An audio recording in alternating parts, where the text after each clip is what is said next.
Hi friends, मैं आकांक्षा शर्मा जी की with आकांक्षा में आपका स्वागत करती हूँ। फ्रेंड्स, आज हम मेंस का जो हमारी मेंस की पेपर 4 की क्लासेस चल रही थी उसकी 5वीं क्लास पढ़ने वाले हैं। इसके पहले हम इसके 4 वीडियो कर चुके हैं और आज हमारा ये 5वां वीडियो है। बहुत ही शानदार ये सीरीज़ है। इसमें मैं शुरू से ही आपको पूरा पेपर 4 कवर करवा रही हूँ और जिससे मैं ये करवा रही हूँ वो आपको पेपर 4 के जो मेरे नोट्स प्रिपेयर किए गए हैं आप लोगों के लिए, लगभग 1000 पेजेस हैं जिसमें आपको 4 बुकलेट दी जाती हैं, उन्हीं से ही मैं पढ़ा रही हूँ। तो इसमें हमारे 4 क्लासेस हो चुकी हैं और आज हम 5वीं क्लास अब हम करने जा रहे हैं। तो चलिए स्टार्ट करते हैं।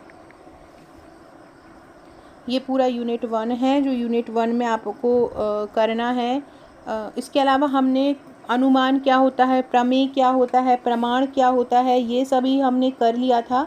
और आज हम जो पढ़ने वाले हैं वो है वैशेषिक दर्शन। आज हम पढ़ने वाले हैं, आज हम क्या पढ़ने वाले हैं, वैशेषिक दर्शन आज हम पढ़ने वाले हैं। तो चलिए स्टार्ट करते हैं। वैशेषिक दर्शन पर प्रकाश डालिए। वैशेषिक दर्शन के अनुसार पदार्थ की व्याख्या कीजिए। ये आपसे पूछा है कि वैशेषिक दर्शन क्या होता है, वैशेषिक दर्शन के प्रभाव की व्याख्या कीजिए, ये आपको बताना है। तो सबसे पहले हम समझते हैं कि आखिरकार ये वैशेषिक दर्शन होता क्या है। तो वैशेषिक दर्शन मतलब वह दर्शन जो विशेष नामक एक पदार्थ पर बल देता है। ये इस प्रकार का क्वेश्चन आपको पूछा जा सकता है 11 नंबर में। वैशेषिक दर्शन पर प्रकाश डालिए और वैशेषिक दर्शन के पदार्थ की व्याख्या कीजिए। ये दोनों में से कोई भी क्वेश्चन बना के पूछ सकते हैं, दोनों को आपको यही आंसर लिखना है। तो क्या होता है वैशेषिक दर्शन? तो ये जो दर्शन होता है वो विशेष नामक पदार्थ पर बल देता है जिससे इसका नाम वैशेषिक पड़ता है। किस पर देता है? ये विशेष नामक एक पदार्थ पर बल देता है जिससे इसका नाम वैशेषिक पड़ा। न्याय और वैशेषिक दर्शन आपस में एक दूसरे से संबंधित होते हैं। न्याय और वैशेषिक दर्शन जो होते हैं वो एक दूसरे से संबंधित होते हैं। तो वैशेषिक दर्शन क्या होता है? विशेष नामक पदार्थ पर ये बल देता है, इसी से इसका नाम वैशेषिक पड़ा। और न्याय और वैशेषिक दर्शन आपस में संबंधित हैं। प्रणेता कौन है इसके? महर्षि कणाद है। किस में वैशेषिक दर्शन का वर्णन मिलता है? वैशेषिक सूत्र मिलता है। यही आपको मिलेंगे फ्रेंड, जो मैं आपको नोट्स दे रही हूँ यही आपको मिलेंगे, यही मेरे नोट्स का रिव्यू है। हर टॉपिक को बहुत ही शानदार तरीके से कवर हमने किया है। अब हम पढ़ते हैं पदार्थ क्या होता है इस वैशेषिक दर्शन में। तो जिस वस्तु का किसी पद अथवा शब्द से ज्ञान होता है उसे पदार्थ कहा जाता है। पद प्लस अर्थ। संसार की वे वस्तुएं जिसके विषय में सोचा जा सकता है तथा जिसका नामकरण किया जा सकता है पदार्थ के अंतर्गत आती हैं। मतलब जिनके बारे में हम सोच सकते हैं, जिनका भी हम नामकरण कर सकते हैं, उनको पदार्थ कहते हैं। पदार्थ के अंतर्गत 2 भाग आते हैं, एक होता है भाव और एक होता है अभाव। भाव क्या होता है? भाव जो विद्यमान होता है, और अभाव जो होता है 7वां जो पदार्थ होता है। नॉर्मली जो पदार्थ की संख्या, भाव की संख्या 6 बताई गई है, लेकिन जो 7वां भाव है उसको अभाव बोला जाता है। तो इस प्रकार से पदार्थ के 2 भाग होते हैं, भाव और अभाव। भाव जो विद्यमान होता है जिनकी संख्या 6 होती है, और अभाव जो होता है वो 7वां पदार्थ होता है। इस तरह जो कुल पदार्थ हो जाते हैं वो 7 हो जाते हैं। कौन कौन से पदार्थ हैं ये 7? गुण, सामान्य, अभाव, द्रव्य, कर्म, विशेष, समवाय। ये कुल 7 पदार्थ के भाग होते हैं। ये आपसे 2 नंबर में भी पूछ सकते हैं, 7 नंबर में भी पूछ सकते हैं और 11 नंबर में भी पूछ सकते हैं कि पदार्थ के कितने प्रकार हैं। इनके बारे में वर्णन आ जाएगा तो 11 नंबर आ जाएगा। थोड़ा थोड़ा लिखना रहेगा तो आपको 7 नंबर में लिख देना, और 2 नंबर में पूछे तो आपको केवल ये पदार्थ के बारे में लिख देना है।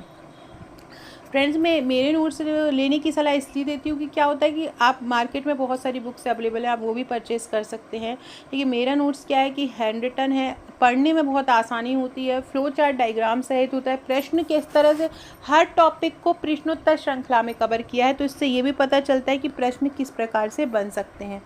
अब हमने ये 7 पदार्थ पढ़ लिए, कौन कौन से, अब हम इनके बारे में पढ़ते हैं। सबसे पहला है द्रव्य। द्रव्य क्या होता है? गुणों और कर्मों का आश्रय। गुणों और कर्मों का जो आश्रय होता है उसको द्रव्य बोलते हैं। यह अपने कार्यों का समवायीकरण है। क्या है? अपने कार्यों का समवायीकरण है। उदाहरण, वस्त्र का समवायीकरण क्या होता है? सूत। वस्त्र का समवायी क्या होता है? सूत होता है। कोई भी गुण या कार्य बिना आधार के नहीं रह सकता। कोई भी गुण करना हो, कोई भी कार्य करना हो, उसको लिए आधार की ज़रूरत होती है, वो बिना आधार के नहीं रह सकता है। इसी को द्रव्य बोलते हैं। वैशेषिकों ने, जिन्होंने वैशेषिक दर्शन का अध्ययन किया है, तो वैशेषिकों ने 9 द्रव्यों की मान्यता दी है। वैशेषिक लोग जो होते हैं उन्होंने कितने द्रव्यों की मान्यता दी है? उन्होंने 9 द्रव्यों की मान्यता दी है। कितने द्रव्यों की दी है? उन्होंने 9 द्रव्यों की उन्होंने मान्यता दी है। ये 9 द्रव्य कौन से हैं? पृथ्वी है, जल है, तेज है, अग्नि है, आत्मा है, दिक् है, मन है, काल है, आकाश है और वायु है। ये 9 द्रव्य हैं। ये 9 द्रव्य के बारे में भी आपसे पूछा जा सकता है 2 नंबर में कि 9 द्रव्य कौन से हैं वैशेषिक दर्शन के अंतर्गत। तो वैशेषिक ने 9 द्रव्यों को मान्यता दी है। ये पूरे 9 द्रव्य हैं। दूसरा है गुण। दूसरा जो पदार्थ का पहला पदार्थ हो गया द्रव्य, जिसके हमने ये पढ़ लिए 9 द्रव्य। अब दूसरा है गुण। गुण क्या होता है? कार्य का असमावीय कारण गुण होता है। गुण के 24 भेद होते हैं जो इस प्रकार हैं। कौन कौन से हैं? गुण रूपवती हो कोई, वो गुण हो जाता है। गंध किसी की आती तो उसका वो गुण हो जाता है। स्पर्श एक गुण हो जाता है। संख्या गुण हो जाता है। परिमाण गुण हो जाता है। प्रकृत पृथकत्व गुण हो जाता है। संयोग विभाग गुण हो जाता है। परत्व, अपरत्व, गुरुत्व, द्रवत्व, स्नेह, शब्द, ज्ञान, सुख, दुख, इच्छा, द्वेष, प्रयत्न, धर्म, अधर्म तथा संस्कार, ये सभी गुण के अंतर्गत आ जाते हैं। तीसरा पदार्थ जो है वो कर्म होता है। क्रिया को ही कर्म कहते हैं। जो क्रिया होती है उसको ही कर्म कहा जाता है। और कर्म जो होता है वो द्रव्य में रहता है। ऊपर फेंकना, नीचे फेंकना, सिकुड़ना, फैलाना, गमन, गमन में भ्रमण, स्पंदन, रेचन, ये आ जाता है। ये सभी 5 कर्म होते हैं। इनको 5 कर्म बोला जाता है। चौथा पदार्थ होता है सामान्य। किसी वर्ग के समान लक्षणों को सामान्य कहा जाता है। मतलब सामान्य जो लक्षण होते हैं उनको सामान्य लक्षण होते हैं, उनको सामान्य कहा जाता है। विभिन्न व्यक्तियों में कुछ ऐसे सामान्य लक्षण होते हैं जिनसे वे मनुष्य कहे जाते हैं। सामान्य विषयक वैशेषिक जो मत है वो वस्तुवाद है। वस्तुवाद क्या है? जो विषय जो वैशेषिक दर्शन है उसका जो सामान्य मत है उसको हम क्या बोलते हैं? वस्तुवाद भी बोला जाता है। अगला टॉपिक है, अगला पदार्थ है विशेष। इस विशेष के बारे में अब हम पढ़ेंगे कि विशेष क्या होता है।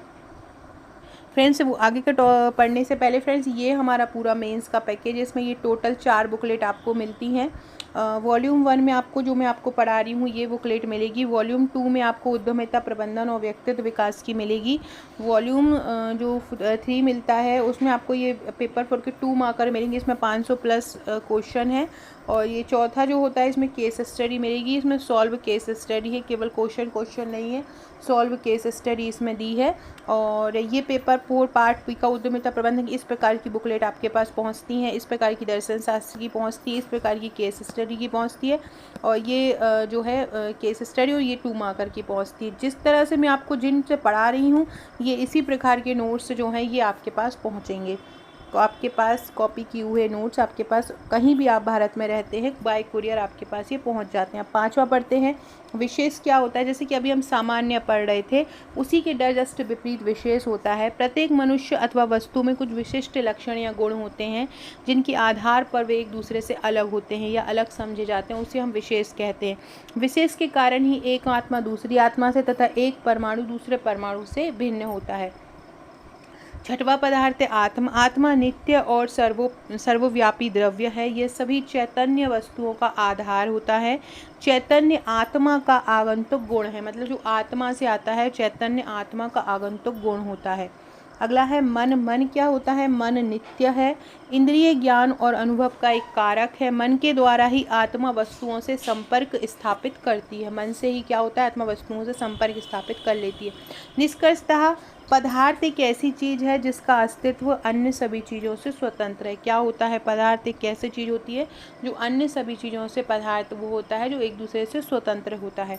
तो इस प्रकार हमने पदार्थ के बारे में पढ़ा। पदार्थ के जो 6 भाग होते हैं वो भाव होते हैं वो पढ़ा। 7वां भाग जो अभाव होता है वो पढ़ा। तो इस प्रकार से हम इसको सॉल्व कर सकते हैं। ये बहुत ही शानदार प्रश्न है और इस प्रकार क्योंकि दर्शन अलग से फैक्ट दिया हुआ है इसलिए ये क्वेश्चन जो है एग्ज़ाम में आने की पूरी संभावना है। तो इन क्वेश्चन को अच्छे से कर लीजिए। अगर आप हमारे नोट्स लेना चाहते हैं तो आप मुझे व्हाट्सअप कर सकते हैं। नंबर ये मेरा दिया हुआ है। हैंड रिटन प्रश्नोत्तर श्रृंखला में नोट्स हैं। मैसेज आया था कि वीडियो लंबा करो, तो जैसे ही आपका प्रीलिम्स का एग्ज़ाम खत्म होगा हमारा वीडियो लंबा हो जाएगा क्योंकि अभी प्रीलिम्स के भी वीडियो हैं और कुछ थोड़ा थोड़ा आप मेंस भी पढ़ते जाइए। इस क्वेश्चन को अच्छे से तैयार कर लीजिए आज कि पदार्थ क्या होता है वैशेषिक दर्शन में, पदार्थ के प्रकार क्या होते हैं और जो प्रकार होते हैं उनके प्रकार क्या होते हैं, तो ये आपका क्वेश्चन बन जाएगा। सो फ्रेंड वीडियो अच्छे लगे हो तो लाइक शेयर सब्सक्राइब जरूर कीजिएगा, शेयर कीजिएगा। Okay friends, thank you.